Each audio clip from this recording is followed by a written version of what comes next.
ಕರ್ನಾಟಕದಲ್ಲಿ ಸರ್ಕಾರ ಯಾವ ರೀತಿ ಆಡಳಿತ ಮಾಡ್ತಿದೆ ಅನ್ನೋದಕ್ಕೆ ಇದೊಂದು ಬಹಳ ದೊಡ್ಡ ಜೀವಂತ ಉದಾಹರಣೆ. ಇವರ ಹೆಸರು ಮೋಪನಗೌಡ ಗುಬ್ಬಿ, ಸಿರಗಂಬಿ ಗ್ರಾಮದವರು, ರಟ್ಟೆಹಳ್ಳಿ ತಾಲೂಕು. ಇವರು ಅವರ ಶ್ರೀಮತಿಯವರು ತೀರ್ಕೊಂಡಿದ್ರು ಅಂತ ಹೇಳಿ ಅವರ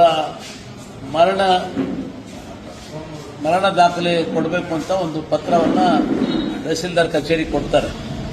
ಆದರೆ ದುರದೃಷ್ಟವಶಾತ್ ಈ ಸರ್ಕಾರ ಯಾವುದಪ್ಪ ಇದು ತಾಲೂಕು ರಟ್ಟೆಹಳ್ಳಿ ತಾಲೂಕು ಸಿರಗಂಬಿ ತಹಸೀಲ್ದಾರ್ ಆಫೀಸಿಂದ ಅವರ ಹೆಂಡತಿ ಮರಣದ ಬಗ್ಗೆ ಪತ್ರ ಕೇಳಿದ್ರೆ ಮೋಪನಗೌಡರು ಮರಣ ಪತ್ರ ಕೊಟ್ಟಿದ್ದಾರೆ, ಮರಣ ಪತ್ರ ದಾಖಲೆಯನ್ನು ಕೊಟ್ಟಿದ್ದಾರೆ. ಇದು ಎಂಥ ದುರ್ದೈವ.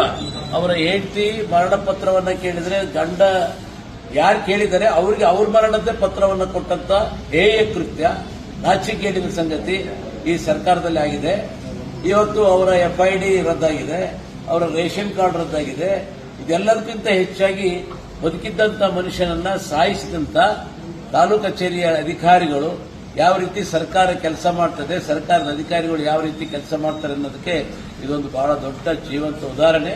ಸರ್ಕಾರ ತಲೆ ತಗ್ಗಿಸಬೇಕು ಮತ್ತು ಈ ಅಧಿಕಾರಿಗಳ ಮೇಲೆ ಶೀಘ್ರ ಕ್ರಮಗಳನ್ನು ಕೈಗೊಂಡು ಈ ರೀತಿ ಆಗುವಂತಹ ಅನ್ಯಾಯವನ್ನು ತಡೆಗಟ್ಟಬೇಕು ಅಂತ ನಾನು ಈ ಮೂಲಕ ಸರ್ಕಾರವನ್ನು ಆಗ್ರಹಿಸ್ತೇನೆ.